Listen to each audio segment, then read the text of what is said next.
유럽의 탱크, 배터리, AI가 서울에 묶여 있다면 어떤 일이 벌어질까요? 오늘 유럽 방산 시장에서 이례적인 숫자가 나왔습니다. 2022년 이후 폴란드가 한국과 체결한 무기 계약 규모는 약 166억 달러, 우리 돈 20조 원이 넘습니다.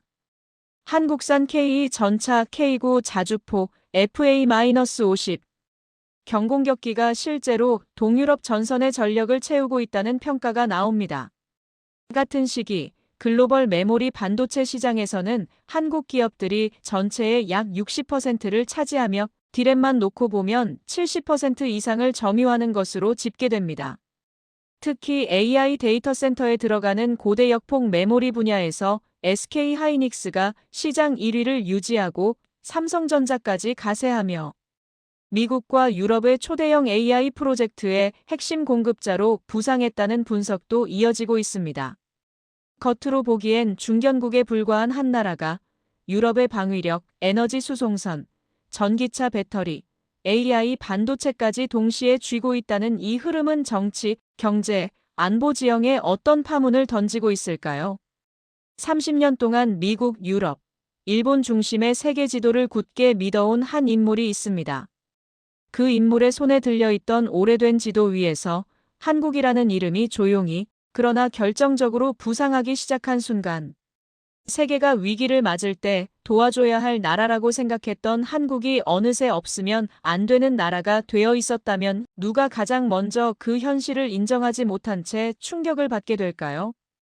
저는 에리히 슈타인입니다. 63세. 유럽에서 손꼽히는 안보, 산업 전략가죠. 한때 도쿄와 홍콩을 누비며 아시아통이라 불리던 사람입니다. 그런 제가 지금 브뤼셀의 심야 정치 토크쇼 나이트 브리핑 스튜디오 조명 아래 앉아 있습니다.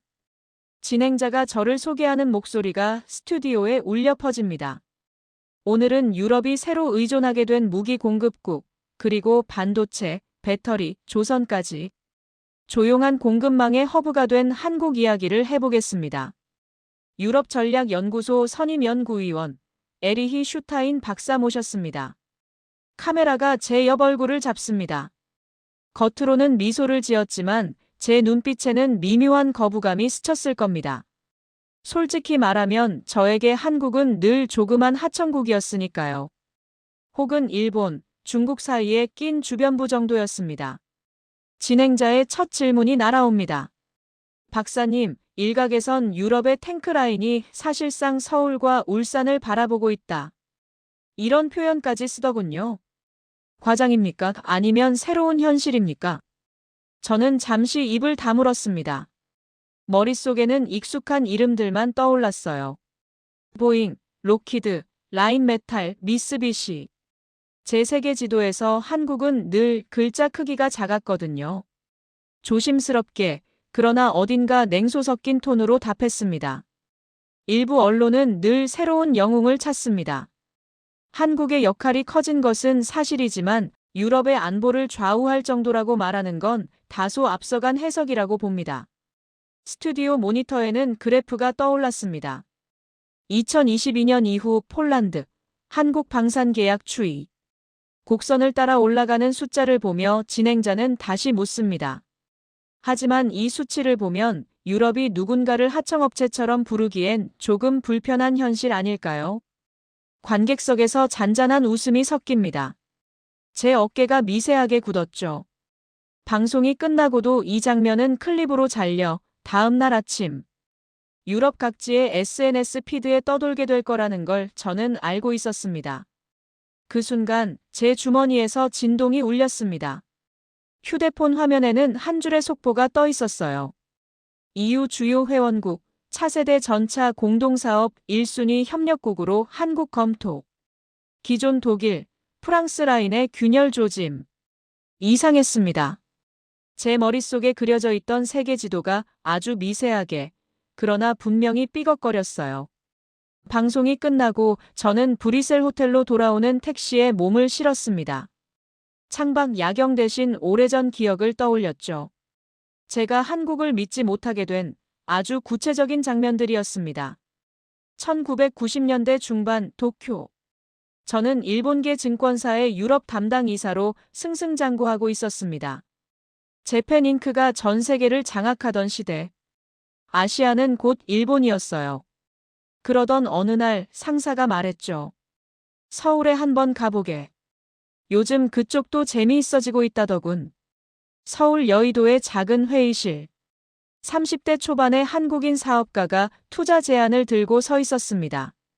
반도체 하청, 자동차 부품, 그리고 언젠가 일본을 따라잡겠다는 야심찬 말들. 저는 속으로 비웃었습니다. 일본을? 감히? 하지만 숫자는 매력적이었어요.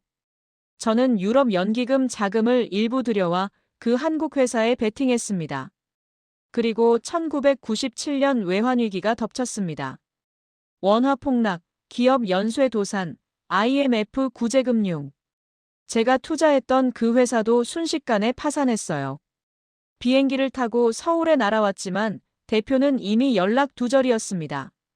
남겨진 것은 붉은 숫자가 잔뜩 찍힌 대차대조표와 한국인은 위기 앞에서 책임을 지지 않는다는 감정 섞인 결론뿐이었죠.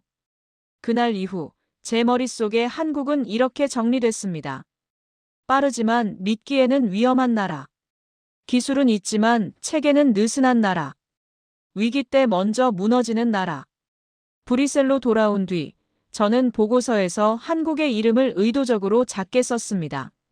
아시아 분석 보고서의 첫 장에는 언제나 미국, 일본, 중국만 적혔어요.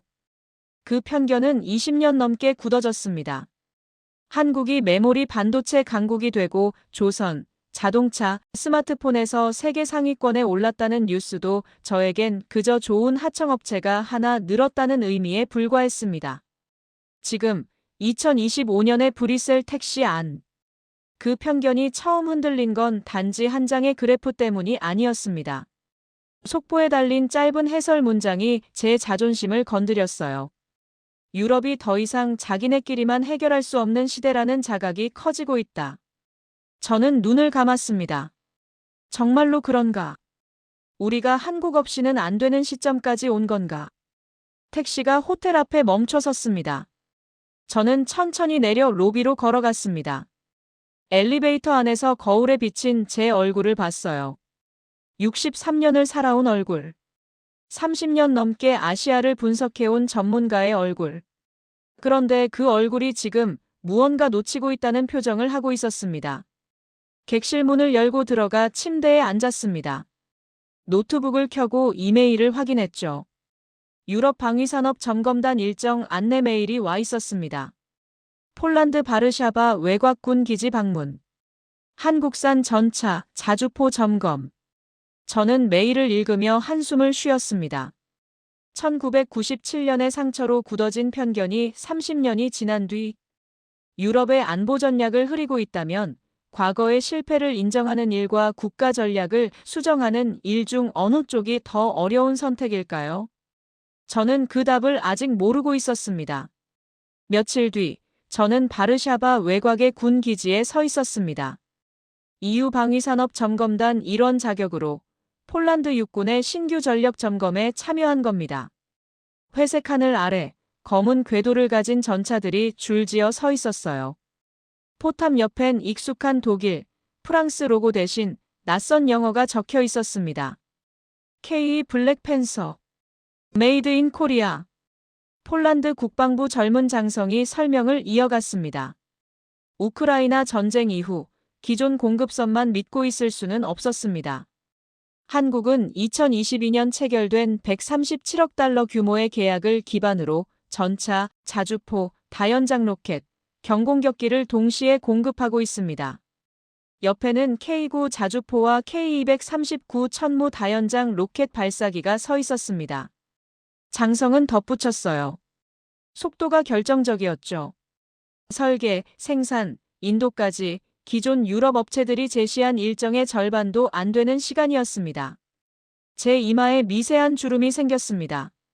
머릿속에는 빠르지만 위험하다는 오래된 문장이 자동으로 떠올랐어요. 그러나 눈앞의 광경은 그 문장을 허용하지 않았습니다. 폴란드 장병들의 표정에는 싸구려 대체품을 쓰는 불안이 아니라 새 장비에 대한 자부심이 담겨 있었거든요. 점검단 회의실에서 자료 프레젠테이션이 이어졌습니다. 슬라이드에는 이런 문장이 적혀 있었어요. 한국 방산 수출은 2021년 약 70억 달러에서 2022년 150억 달러 이상으로 2배 이상 증가했다는 분석이 있음. 한 폴란드 분석관이 조심스럽게 물었습니다. 박사님, 유럽이 한국을 새로운 독일처럼 보는 시각은 너무 나간 겁니까? 저는 바로 답하지 못했습니다. 새로운 독일이라는 표현이 귀에 걸렸어요. 유럽의 전후재건을 상징하던 나라 자리에 한국이라는 이름이 올라와 있었죠. 회의가 끝나갈 무렵 폴란드 장성이 마지막 슬라이드를 띄웠습니다.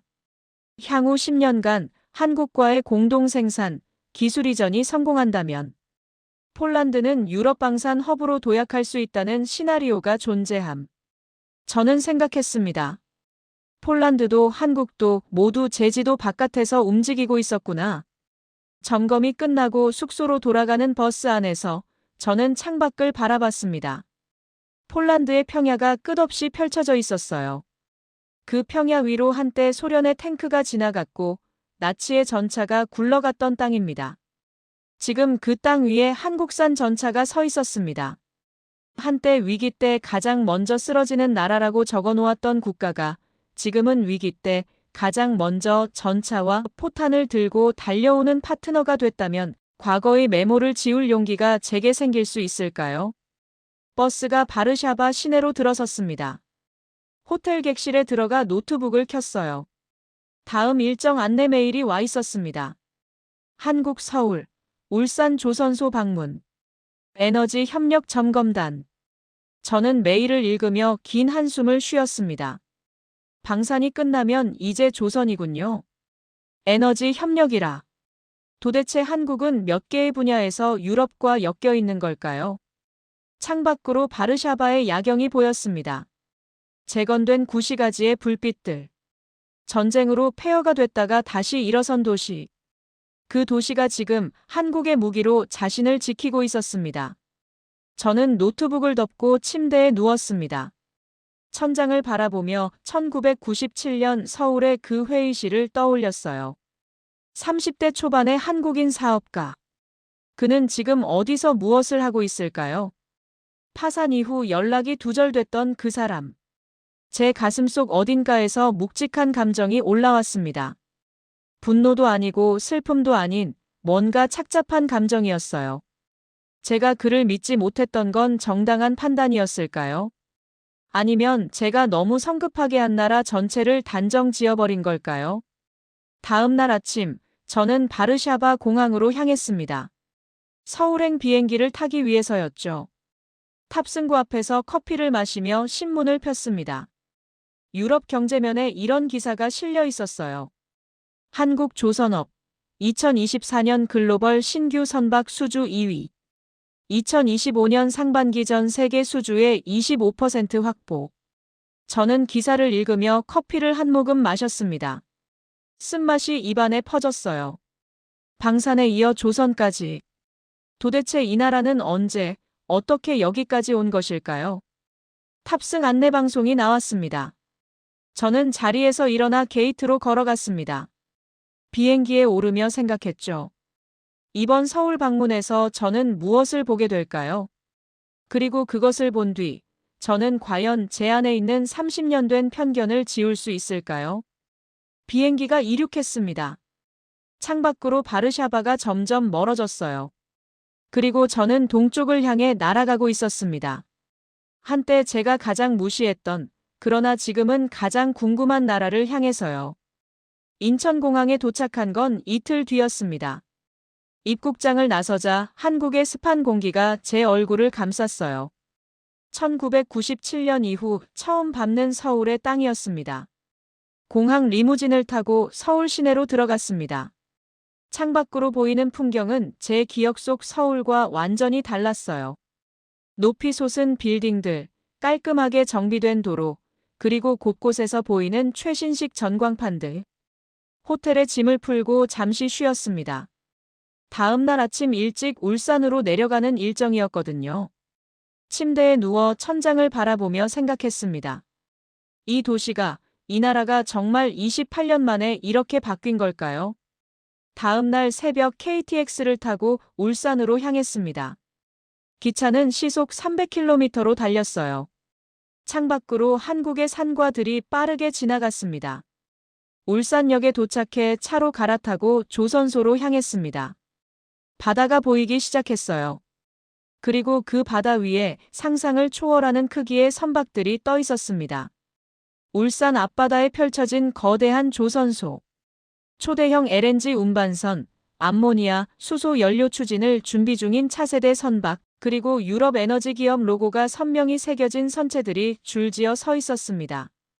현장 안내를 맡은 이는 한국의 30대 중반 전략기획이사 박서진이었습니다. 영국 유학을 마치고 돌아와 조선, 에너지, 방산 프로젝트를 동시에 다루는 인물이라고 소개받았어요. 서진은 담담한 어조로 설명하기 시작했습니다. 2024년 기준으로 한국은 글로벌 신규 선박 수주에서 2위를 기록했습니다. 2025년 상반기에는 전 세계 수주의 25% 정도를 확보했다는 보고도 있습니다. 특히 LNG, 암모니아 추진 같은 고부가 가치 선박에서는 중국보다 2배 가까운 수주 실적을 기록했다는 분석도 있죠. 저는 선체 옆을 걸으며 묵직한 쇠냄새를 맡았습니다. 제게 조선소는 언제나 일본의 상징이었어요. 거대한 도크, 헬멧 쓴 인부들, 세계의 공장이라는 자부심. 하지만 지금 제 눈앞에서 유럽 에너지 기업의 대표가 한국어 통역을 사이에 두고 웃으며 악수하고 있었습니다. 잠시 후 회의실로 자리를 옮겼습니다. 서진이 한 장의 슬라이드를 띄웠어요. 여기가 박사님이 자문하고 계신 유럽 연기금 포트폴리오 요약입니다. 재미있는 점 하나만 보여드릴까요? 슬라이드에는 조선, 반도체, 배터리, 방산 카테고리별 상위 공급국이 정리돼 있었습니다. 각 항목에서 코리아가 반복됐어요. 서진이 말했습니다. 박사님, 이 포트폴리오에서 한국 관련 투자를 다 지운다면 유럽 연기금의 안정적 배당이라는 전제가 유지될 수 있을까요? 저는 말문이 막혔습니다. 평생 위험 분산을 입에 달고 살았는데 정작 제 자문 포트폴리오가 특정 국가에 이렇게 깊이 묶여 있다는 사실은 처음 직시하는 순간이었거든요. 서진은 덤덤하게 웃었습니다. 한국이 대단하다기보다 세계가 조금 바뀐 것뿐일지도 모릅니다. 유럽이 한때 미국 없이는 안 된다고 믿었던 시기가 있었듯이요. 저는 창밖 도크에 떠 있는 거대한 선박을 다시 바라봤습니다. 도대체 이 나라는 언제, 어떻게 여기까지 온 것일까요? 오후 일정은 조선소 내부 투어였습니다. 헬멧을 쓰고 안전화를 신은 채 거대한 도크 안으로 들어갔어요. 용접 불꽃이 사방에서 튀었습니다. 쇳물 냄새와 기계 소리가 귓속을 가득 채웠죠. 한 젊은 엔지니어가 설명했습니다. 이 선박은 노르웨이 에너지 기업 주문입니다. LNG 추진 시스템을 탑재한 차세대 운반선이죠. 내년 상반기 인도 예정입니다. 노르웨이, 유럽의 에너지 강국. 그 나라가 한국 조선소에 배를 주문했다는 사실이 제 머릿속에서 계속 맴돌았어요. 도크를 나와 사무동으로 돌아왔습니다. 서진이 차 한 잔을 건네며 말했습니다. 박사님, 1990년대에 이 조선소도 힘든 시기를 겪었습니다. IMF 때 수주가 끊기고 직원들이 대량으로 해고됐죠. 하지만 살아남았습니다. 그리고 지금 여기 서 있습니다. 저는 차를 마시며 고개를 끄덕였습니다. 그의 말이 제 가슴을 찔렀어요. 만약 하청과 사라질 위험이라 여겼던 나라가 제 노후 연금을 떠받치는 보이지 않는 기둥이었다는 사실을 깨닫게 된다면 그동안 써왔던 수많은 보고서와 자존심 중 무엇부터 수정해야 할까요? 저녁 무렵 울산역으로 돌아가는 차 안에서 저는 창밖을 바라봤습니다. 해가 지고 있었어요. 붉은 노을이 조선소 위로 내려앉았습니다. 거대한 크레인들이 석양을 배경으로 실루엣을 만들었죠. 그 풍경이 마치 한 편의 그림처럼 제 눈에 들어왔습니다. 아름다웠습니다. 그리고 동시에 제 안에 있던 무언가가 조용히 부서지는 소리가 들렸어요. KTX를 타고 서울로 돌아왔습니다. 밤 10시가 넘은 시각이었어요. 호텔 객실에 들어가 샤워를 하고 침대에 누웠습니다. 천장을 바라보며 오늘 하루를 곱씹었습니다. 폴란드의 전차, 울산의 선박, 그리고 제 안에 있던 30년 된 편견. 그것들이 제 머릿속에서 뒤섞였어요. 노트북을 켜고 내일 일정을 확인했습니다. 판교. 반도체 기업 데이터 센터 방문. 저는 노트북을 덮고 다시 누웠습니다. 내일은 또 무엇을 보게 될까요? 그리고 그것을 본 뒤, 저는 과연 제가 누구였는지 기억할 수 있을까요? 서울 방문 셋째 날, 저는 판교의 한 반도체 기업 데이터 센터를 찾았습니다. 아침 9시 로비에서 안내를 받아 엘리베이터를 탔어요. 지하 2층으로 내려갔습니다. 엘리베이터 문이 열리자 서늘한 공기가 제 얼굴을 스쳤습니다. 반도체 전략 담당 임원이 저를 맞이했어요. 환영합니다, 박사님. 이쪽으로 오시죠. 두꺼운 방음문이 닫히고 유리창 너머로 빽빽한 랙과 서버가 보였습니다. LED 불빛들이 별처럼 깜빡였어요. 서늘한 공족이 바람이 흘렀습니다. 임원은 태블릿을 탁자 위에 놓고 설명을 시작했습니다. 현재 글로벌 메모리 반도체 시장에서 한국 기업들의 점유율은 대략 60% 수준으로 추산됩니다. D램은 70% 안팎, 낸드 플래시는 50%를 넘는다는 분석도 있고요. 제 눈썹이 조금 올라갔습니다. 대략적인 수치는 알고 있었지만 실제로 이 서버들이 돌아가는 현장을 직접 본 적은 없었거든요. 임원은 화면을 넘겼습니다. AI 시대에는 GPU만큼이나 HBM, 그러니까 고대 역폭 메모리가 중요합니다. 이 분야에서 SK하이닉스가 1위, 삼성전자가 그 뒤를 추격하고 있다는 보고가 이어지고 있죠. 또 다른 슬라이드가 떴습니다. 스타게이트라는 이름의 초대형 AI 데이터 센터 프로젝트. 그 옆엔 SK하이닉스와 삼성전자의 로고가 나란히 떠 있었어요. 최근에는 미국의 초대형 AI 프로젝트와 한국 기업들이 반도체 공급에 대한 의향서를 체결했다는 보도도 나왔습니다. 이게 상징하는 건 간단합니다. AI 데이터 센터의 심장 중 상당 부분이 한국에서 나온다는 뜻이죠. 제 머릿속에서 옛 도쿄의 회의실 풍경이 겹쳐졌습니다. 1990년대 일본 기업 임원들이 메모리와 디스플레이는 끝까지 일본이 지킨다고 장담하던 시절. 그때 저는 한국을 그저 일본 기술을 따라가는 패스트 팔로워라고 적어두었습니다. 지금 제 눈앞에서 세계 최대 AI 프로젝트의 핵심 부품이 서울과 이천, 청주의 공장에서 나가고 있었어요. 회의실이 잠시 조용해졌습니다. 임원이 조심스럽게 말을 이었습니다. 박사님, 만약 유럽이 한국과의 협력을 끊으면 당장 문 닫게 될 데이터 센터가 몇 개나 될까요? 저는 숫자를 떠올리려다 멈췄습니다. 정확한 통계는 당장 손에 없었지만 AI, 클라우드, 스트리밍 서비스에서 한국산 메모리의 비중이 적지 않다는 것만은 분명했거든요. 제 가슴 한쪽에 묘한 감정이 스쳤습니다. 놀라움, 뒤늦은 존경, 그리고 조금의 부끄러움이었어요. 투어가 끝나고 회의실로 돌아왔습니다. 커피를 마시며 임원과 대화를 나눴어요. 박사님은 한국을 어떻게 보십니까? 솔직하게 말씀해 주셔도 됩니다. 저는 잠시 망설였습니다. 그리고 천천히 입을 열었어요.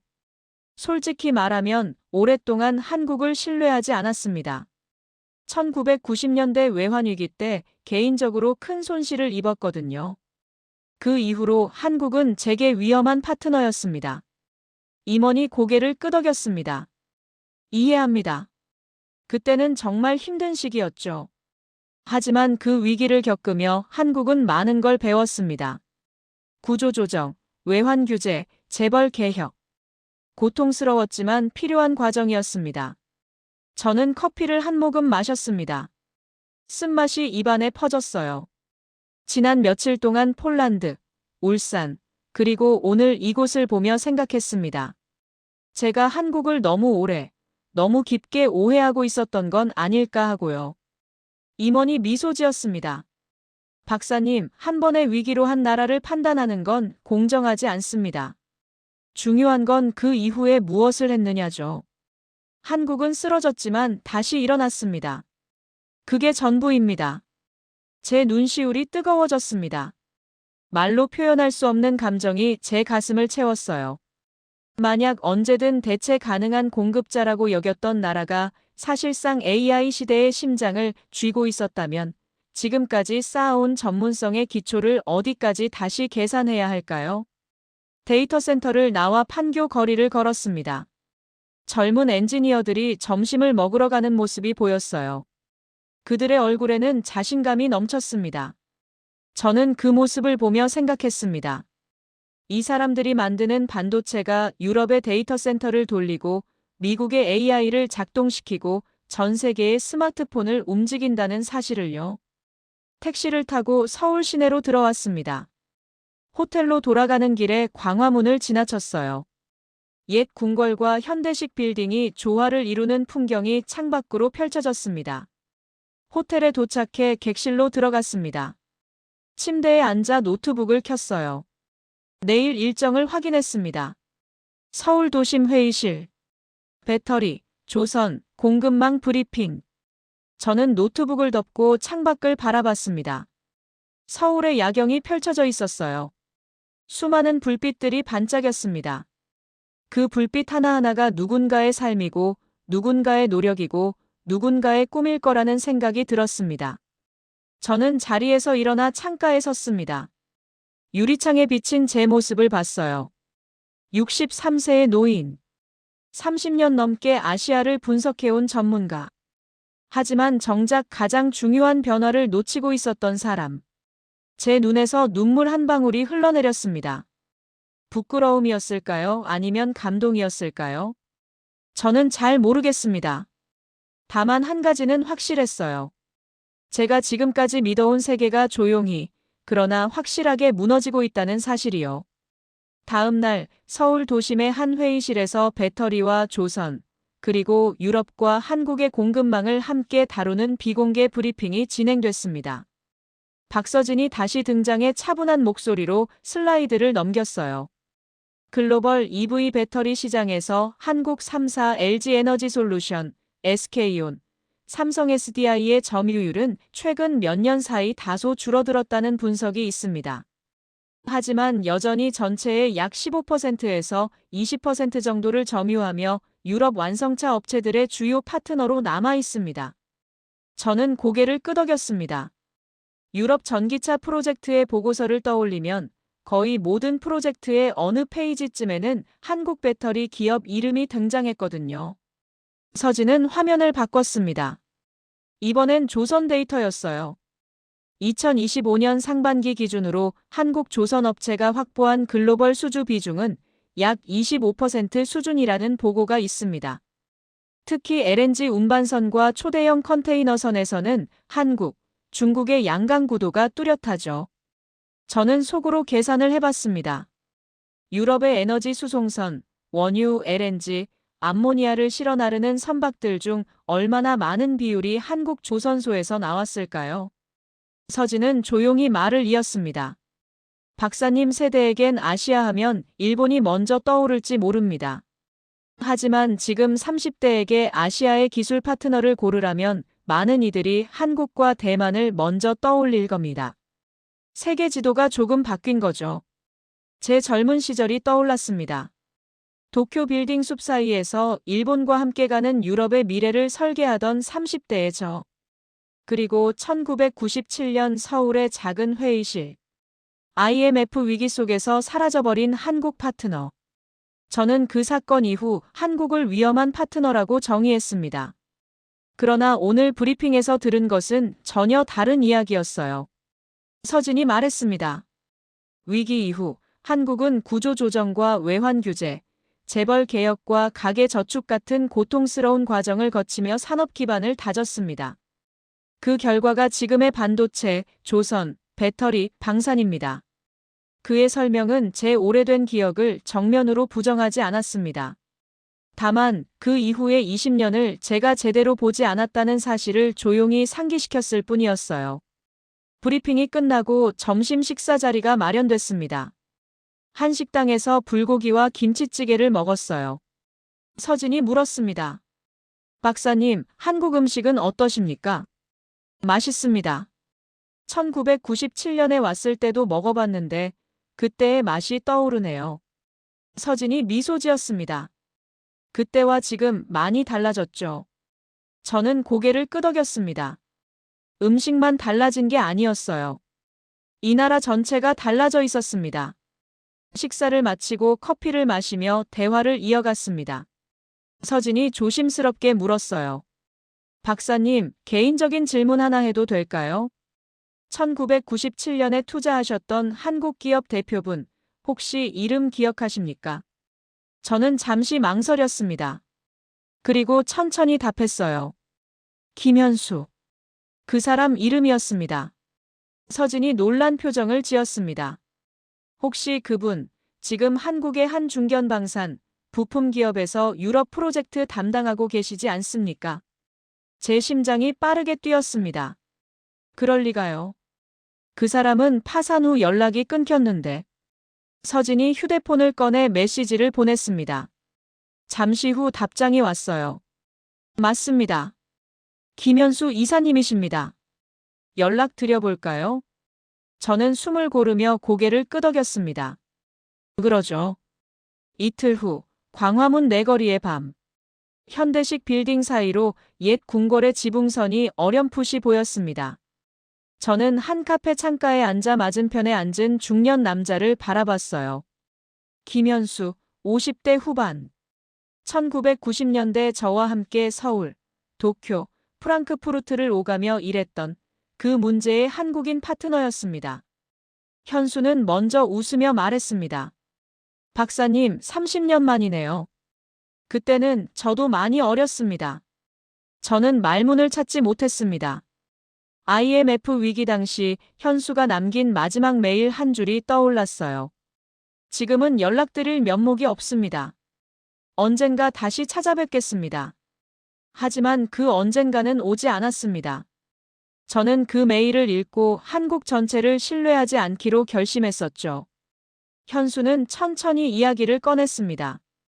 위기 이후 그가 어떻게 회사 파산 정리를 마무리하고 재취업을 거쳐 지금은 한국의 한 중견 방산, 부품 기업에서 유럽 프로젝트를 담당하게 되었는지를요.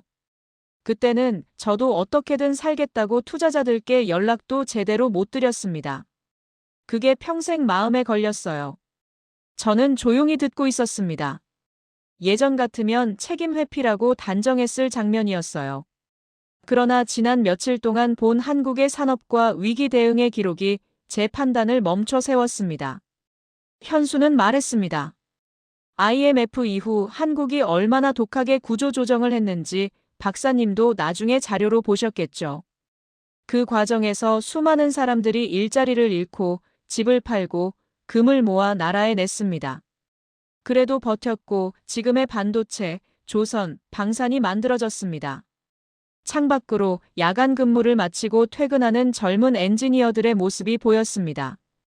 그들 중 일부는 판교와 기흥, 울산과 창원에서 세계 시장을 상대하고 있을 거예요. 저는 천천히 입을 뗐습니다. 당신과 당신 나라에게 미안하다는 말을 이제야 할 수 있을 것 같습니다. 현수가 웃었습니다.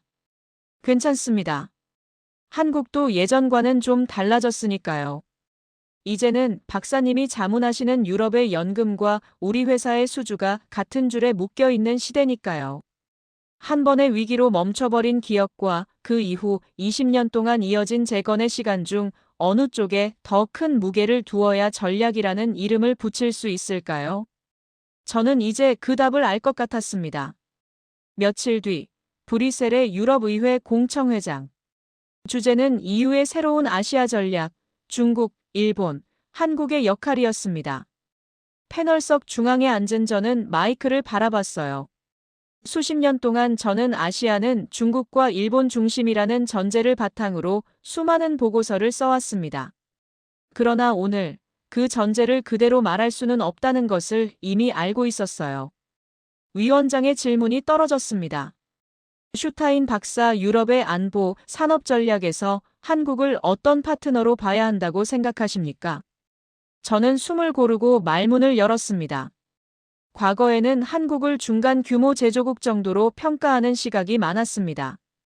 그러나 최근 데이터는 전혀 다른 이야기를 하고 있습니다.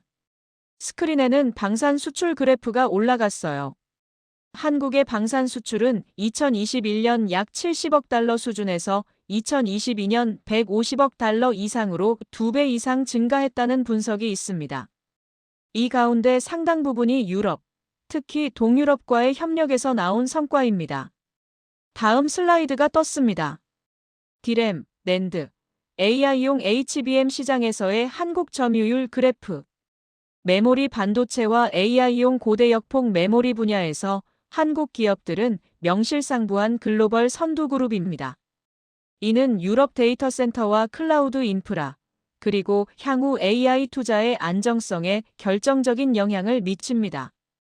조선, 배터리 데이터가 이어서 올라갔습니다. 저는 잠시 말을 멈춘 뒤 조금 다른 톤으로 덧붙였어요. 개인적으로 말씀드리자면 1990년대에 저는 한국을 신뢰하지 않았습니다. 아시아 외환위기 속에서 서울에서의 투자가 무너지는 것을 직접 경험했기 때문입니다.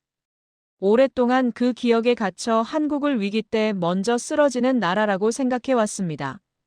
회의장 안이 조용해졌습니다. 저는 이어서 말했어요.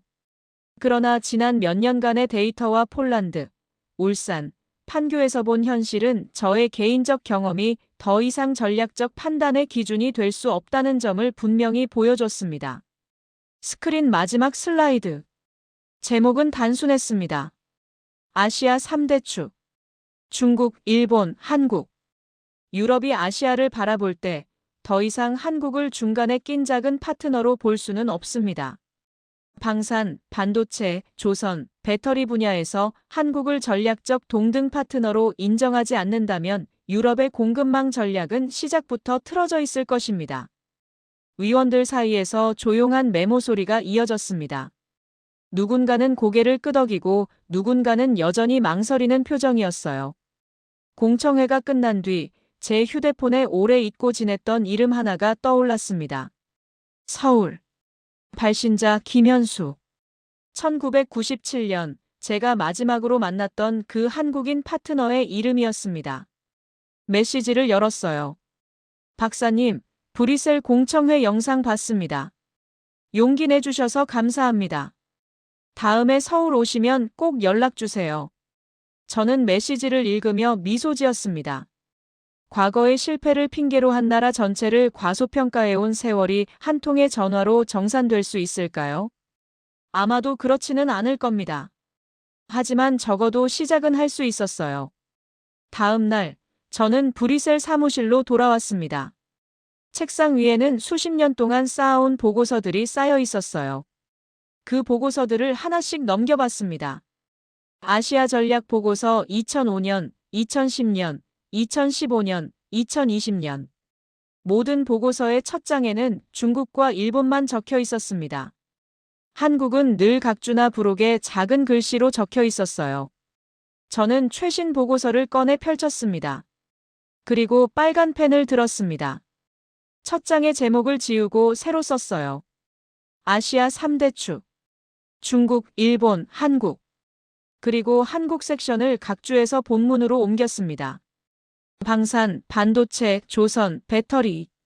각 분야별로 한국의 역할과 중요성을 상세히 기록했어요.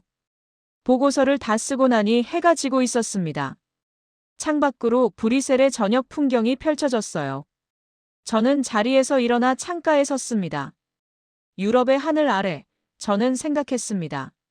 세계가 다음 위기를 맞이할 때 과연 누가 누구에게 손을 내밀게 될까요? 그 질문은 이제 더 이상 한국을 시험하는 질문이 아니었습니다. 오히려 한국을 과소평가해온 이들이 스스로에게 던져야 할 조용하지만 거대한 질문에 가까웠어요. 저는 보고서를 프린터에 넣고 인쇄 버튼을 눌렀습니다. 기계가 돌아가는 소리가 사무실에 울렸습니다. 한 장, 두 장, 세 장. 새로운 보고서가 쌓여갔어요. 그 보고서 첫 장에는 이렇게 적혀 있었습니다. 유럽의 새로운 아시아 전략. 한국을 전략적 동등 파트너로. 저는 보고서를 들고 복도를 걸어 나갔습니다. 내일 아침 이 보고서를 유럽전략연구소 이사회에 제출할 예정이었어요. 30년 만에 제 세계 지도가 다시 그려지고 있었습니다.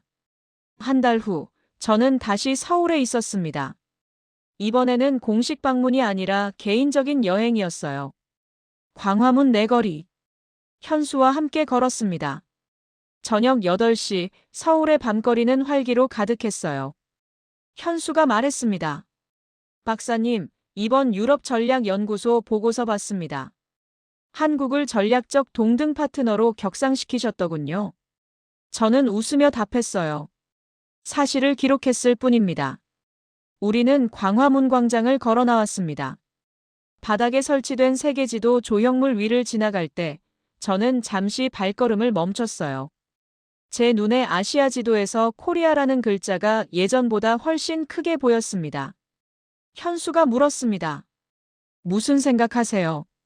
저는 천천히 답했습니다. 한때 한국은 도움받아야 하는 나라로 여겨졌습니다. 그러나 어느 순간 누군가에게는 없으면 안 되는 나라가 되어 있었습니다. 문제는 그 변화가 아니라 그 변화를 가장 늦게 인정하는 사람들이었습니다. 현수가 고개를 끄덕였어요. 박사님도 그중 한 명이셨죠? 저는 웃었습니다. 그랬습니다. 하지만 이제는 아닙니다. 우리는 근처 카페로 들어가 커피를 주문했습니다.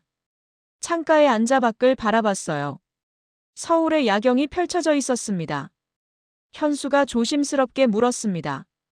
박사님, 1997년 그때 일 정말 괜찮으신 겁니까?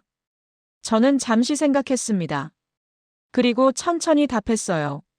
솔직히 말하면 오랫동안 괜찮지 않았습니다. 그 일로 저는 한국 전체를 불신하게 됐고 그 불신은 제 전문성의 일부가 됐습니다. 하지만 지난 몇 달 동안 깨달았습니다. 제가 틀렸다는 걸요. 현수가 조용히 듣고 있었습니다. 저는 이어서 말했어요. 당신이 잘못한 게 아니었습니다. 위기가 왔고 당신도 희생자였을 뿐입니다. 제가 그걸 이해하지 못하고 한국 전체를 단죄했던 게 문제였죠. 현수가 미소 지었습니다. 박사님, 이제 그만 괜찮습니다. 과거는 과거니까요. 저는 고개를 끄덕였습니다. 과거는 과거. 하지만 그 과거가 만든 편견이 얼마나 오래, 얼마나 깊게 제 판단을 흐렸는지 이제야 알았어요. 커피를 마시며 대화를 이어갔습니다. 현수는 자신이 담당하고 있는 유럽 프로젝트에 대해 이야기했어요. 폴란드 방산 계약, 독일 배터리 협력, 프랑스 조선 파트너십. 듣다 보니 제가 자문하고 있는 프로젝트들과 겹치는 부분이 많았습니다. 저는 웃으며 말했어요. 우리가 서로 모르는 사이에 같은 프로젝트를 다른 방향에서 만들고 있었네요. 현수도 웃었습니다. 그러게요. 세상 참 좁습니다. 카페를 나와 다시 광화문 거리를 걸었습니다. 밤 공기가 상쾌했어요.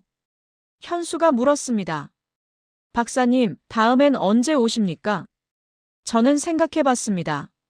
한 달 후쯤. 서울에서 아시아 안보 포럼이 있다고 들었습니다. 참석할 예정입니다. 현수가 반가워했습니다. 그때 또 뵙죠. 우리는 광화문 내거리 위로 켜진 신호등을 바라봤습니다. 붉은 불빛이 꺼지고 푸른 불빛이 켜졌어요. 저는 그 불빛을 보며 생각했습니다. 세계가 다음 위기를 맞이할 때 과연 누가 누구에게 손을 내밀게 될까요? 그 질문은 이제 더 이상 한국을 시험하는 질문이 아니었습니다.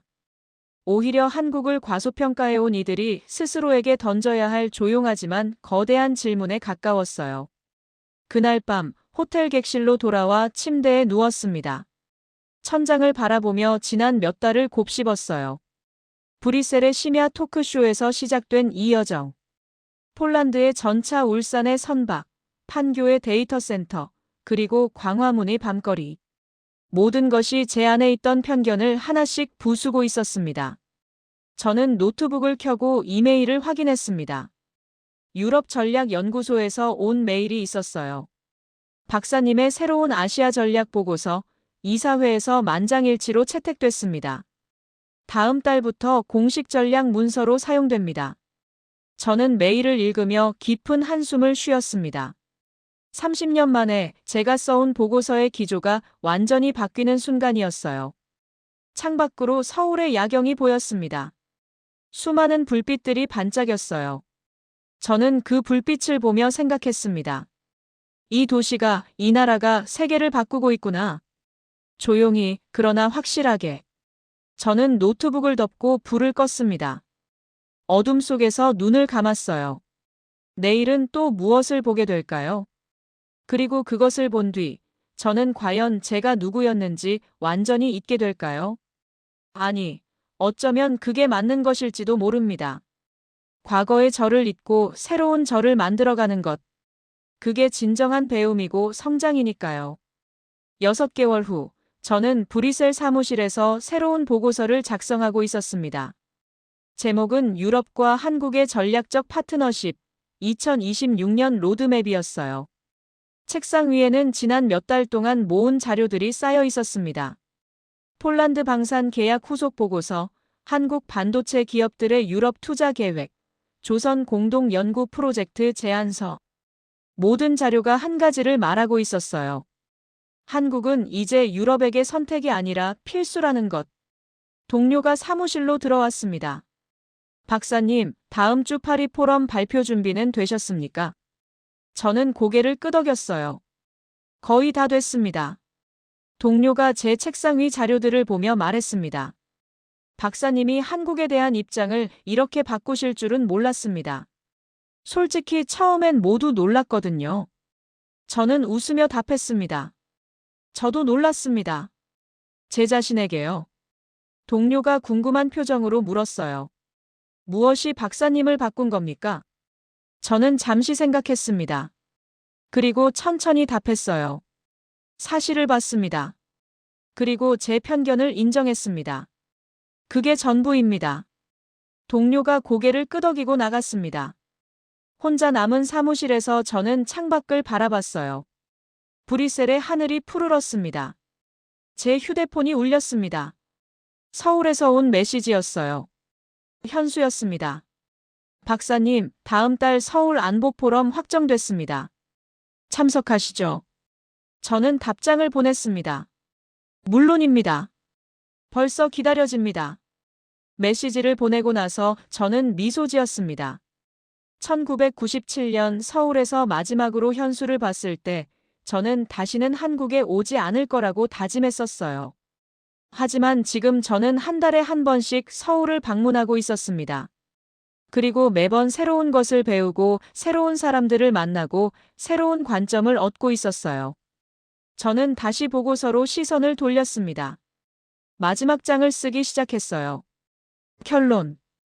유럽과 한국의 파트너십은 이제 선택이 아니라 필수입니다.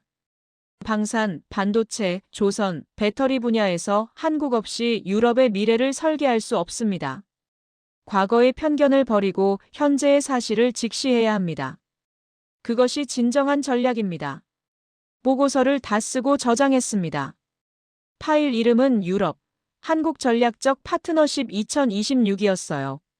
저는 자리에서 일어나 창가로 걸어갔습니다. 브뤼셀의 거리가 내려다 보였어요. 사람들이 오가고 차들이 지나가고 삶이 계속되고 있었습니다. 제 인생도 계속되고 있었습니다. 63세. 아직 끝나지 않았어요. 오히려 새로운 시작에 가까웠습니다. 저는 30년 동안 굳어진 편견을 깨는데 6개월이 걸렸습니다. 그리고 그 6개월은 제 인생에서 가장 의미 있는 시간이었어요. 휴대폰이 다시 울렸습니다. 이번엔 유럽 의회에서 온 이메일이었어요. 슈타인 박사님, 다음 달 아시아 전략 특별위원회 위원장으로 임명되셨습니다. 축하드립니다. 저는 이메일을 읽으며 깊은 숨을 쉬었습니다. 위원장. 이제 제 목소리가 더 큰 영향력을 갖게 될 거라는 뜻이었어요. 그리고 그 목소리로 저는 한국을, 아시아를, 세계를 다시 정의할 수 있을 겁니다. 저는 답장을 보냈습니다. 감사합니다. 최선을 다하겠습니다. 그날 저녁 집으로 돌아가는 지하철 안에서 저는 창밖을 바라봤습니다. 어둠 속을 달리는 지하철. 불빛들이 빠르게 지나갔어요. 제 인생도 이렇게 달려왔구나. 빠르게, 때론 어둠 속을, 때론 빛 속을. 집에 도착해 문을 열고 들어갔습니다. 아내가 저녁을 준비하고 있었어요. 오늘 어땠어요? 저는 웃으며 답했습니다. 좋았습니다. 아주 좋았어요. 저녁을 먹으며 아내에게 오늘 있었던 일을 이야기했습니다. 새 보고서, 위원장 임명, 그리고 다음 달 서울 방문 일정. 아내가 말했어요. 당신 요즘 많이 달라진 것 같아요. 예전보다 훨씬 밝아졌어요. 저는 고개를 끄덕였습니다. 편견을 버리니 세상이 다르게 보이더군요. 아내가 미소 지었습니다. 그게 배움이죠. 저녁을 마치고 서재로 들어갔습니다. 책장에는 제가 쓴 책들이 꽂혀 있었어요. 아시아 전략론, 글로벌 안보의 미래, 유럽과 아시아의 파트너십. 모든 책이 과거의 제 관점을 담고 있었습니다. 중국과 일본 중심, 한국은 부록. 저는 새 노트를 꺼내 제목을 적었습니다. 새로운 아시아, 한국의 부상과 유럽의 선택. 이게 제 다음 책이 될 겁니다. 그리고 이 책에서는 한국이 주인공일 거예요. 펜을 들고 첫 문장을 썼습니다. 한때 세계는 한국을 도와줘야 할 나라로 여겼다. 그러나 어느 순간 한국은 없으면 안 되는 나라가 되어 있었다. 문제는 그 변화가 아니라 그 변화를 가장 늦게 인정하는 사람들이었다. 저는 펜을 내려놓고 창밖을 바라봤습니다. 브뤼셀의 밤하늘에 별이 떠 있었어요. 그 별을 보며 저는 생각했습니다. 제 여정은 아직 끝나지 않았다고. 오히려 이제 시작이라고. 그리고 그 시작에는 한국이 있다고. 저는 다시 펜을 들고 글을 쓰기 시작했습니다. 밤이 깊어갔지만 저는 멈추지 않았어요. 30년 동안 놓쳤던 이야기를 이제야 쓰고 있었으니까요. 그리고 그 이야기는 단지 한국의 이야기가 아니라 편견을 깨고 진실을 마주한 한 사람의 이야기이기도 했습니다. 이제까지 감동의 대륙 이야기였습니다. 구독과 좋아요 부탁드립니다.